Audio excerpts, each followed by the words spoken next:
আসসালামু আলাইকুম everyone, welcome back to my channel. আজকে আমি আপনাদের সঙ্গে শেয়ার করব ছোটো মাছ দিয়ে শীতের সবজির রেসিপি। আর এভাবে রান্না করলে কিন্তু খুবই মজার হয়। সাধারণত বাচ্চারা কিন্তু সবজি খেতে চায় না, আর এভাবে যদি মাছ দিয়ে সবজিটা রান্না করেন তাহলে কিন্তু খুবই মজার হয় খেতে। আর এখনও যারা আমার চ্যানেলটি সাবস্ক্রাইব করেননি তাদের জন্য সাবস্ক্রাইব করা অনুরোধ রইল। এই পর্যায়ে খুব ভালোভাবে পেঁয়াজগুলোকে একটা প্যানে নিয়ে ভেজে নিচ্ছি। পেঁয়াজ এবং সামান্য পরিমাণ রসুন দিয়ে দিয়েছি এবং কিছু পরিমাণ কাঁচামরিচ ফালি করে দিয়েছি। খুব ভালোভাবে ভেজে নেওয়ার পর আমি মাছ দিয়ে দিব। মাছগুলোকে খুব ভালোভাবে মাখিয়ে নিয়েছি। সাধারণত মাছগুলো যেভাবে মাখিয়ে নিই, সামান্য পরিমাণ লবণ, হলুদ গুঁড়া এবং মরিচ গুঁড়া এবং গরম মশলার গুঁড়া এবং আদা রসুন বাটা দিয়ে খুব ভালোভাবে মাখিয়ে নিয়ে এর মধ্যে দিয়ে দিলাম। দিয়ে কিছুক্ষণ আমি রান্না করে নিব। একদম লো হিটে দিয়ে রান্না করে নিচ্ছি। কিছুক্ষণ এভাবে নেড়ে চেড়ে ভেজে নেওয়ার পর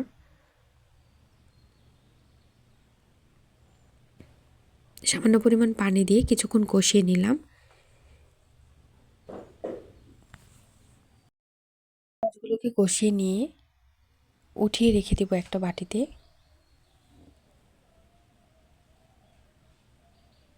মাছগুলোকে চাইলে ভেজেও নিতে পারেন, তবে আমি এভাবে কষিয়ে রান্না করলাম। এ পর্যায়ে উঠিয়ে নিয়েছি। তারপর পেঁয়াজের পাতা বা অনেকে পেঁয়াজের ফুলও বলে থাকেন, আর কিংবা অনেকে আবার কালিও বলে থাকেন, সেটা দিয়ে দিচ্ছি। খুব ভালোভাবে ছোট করে কেটে নিয়েছি। তারপর অন্যান্য সবজি দিয়ে দিচ্ছি, যেমন সিম, আলু, ফুলকপি। খুব ভালোভাবে কেটে নিয়েছি এবং ধুয়ে নিয়েছি। নিয়ে একটা স্ট্রেনার কিংবা রেখে দিয়েছি যাতে পানিগুলো ঝরে যায়। তারপর সবজিগুলোকে দিয়ে দিলাম। দিয়ে সামান্য পরিমাণ লবণ এবং হলুদ দিয়ে খুব ভালোভাবে রান্না করে দেব। কারণ মাছে যেহেতু সব রকম মশলা দেওয়া হয়ে গেছে, এজন্য সবজিতে অনেক বেশি মশলা দিতে হবে না, অল্প পরিমাণ মশলা দিলেই হবে। দিয়ে খুব ভালোভাবে নেড়ে চেড়ে রান্না করে নিব। প্রথমে একটু কষিয়ে নিব কিংবা হালকাভাবে একটু ভেজে নিয়ে তারপরে আবার সামান্য পরিমাণ গরম মশলার গুঁড়াও দিয়ে দিয়েছি। আর এখনও যারা আমার রেসিপি দেখছেন কিন্তু লাইক দেননি, প্লিজ একটা লাইক দিয়ে দিবেন।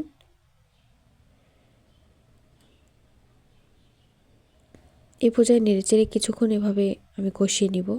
আর এভাবে সবজি রান্না করলে কিন্তু রুটি, পরোটা কিংবা ভাতের সঙ্গে সহজে পরিবেশন করতে পারবেন।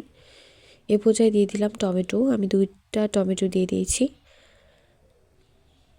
আমার কাছে মনে হয় শীতের সবজির সৌন্দর্য হলো টমেটো। এই পর্যায়ে খুব ভালোভাবে নেড়েচেড়ে নিচ্ছি এবং সামান্য পরিমাণ তেল দিয়ে দিলাম। দিয়ে খুব ভালোভাবে একটু ভেজে নিচ্ছি। এভাবে ভেজে রান্না করলে কিন্তু সবজিটা টেস্ট হয় বেশি। কিছুক্ষণ এভাবে ভেজে নেওয়ার পর সামান্য পরিমাণ পানি দিয়ে দিব।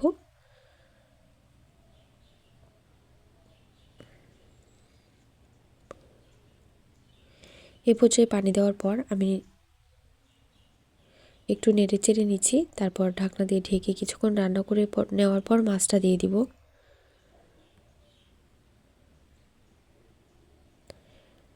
আর এতক্ষণ যারাই আমার সঙ্গে ছিলেন তাদেরকে অসংখ্য ধন্যবাদ জানাচ্ছি। এ পর্যায়ে আমি মাছ দিয়ে দিচ্ছি। কষিয়ে রাখা যে মাছগুলো ছিল সেগুলো দিয়ে আলতোভাবে নেড়ে দিচ্ছি যাতে মাছগুলো ভেঙে না যায়। ওপর দিক দিয়ে ছড়িয়ে দিলেই হয়ে যাবে। আর এখনও যারা আমার রেসিপি দেখছেন কিন্তু চ্যানেলটি সাবস্ক্রাইব করেননি তাদের জন্য সাবস্ক্রাইব করা অনুরোধ রইল। আর অবশ্যই কমেন্ট করে জানাবেন কেমন হয়েছে আমার সবজির রেসিপি। আর এতক্ষণ সঙ্গে থাকার জন্য ধন্যবাদ। এই পর্যায়ে দিয়ে দিচ্ছি সামান্য জিরার গুঁড়া আর দিয়ে দিলাম সামান্য পরিমাণ লবণ। দিয়ে এ পর্যায়ে পরিবেশন করে নিব। কতটা লোভনীয় দেখতে হয়েছে, খেতে হয়েছিল অসম্ভব মজার। এ পর্যায়ে চাইলে এটা পরিবেশন করতে পারেন, চাইলে আরেকটু ঝোল কমিয়ে নিতে পারেন। এতক্ষণ সঙ্গে থাকার জন্য ধন্যবাদ। আল্লাহ হাফেজ।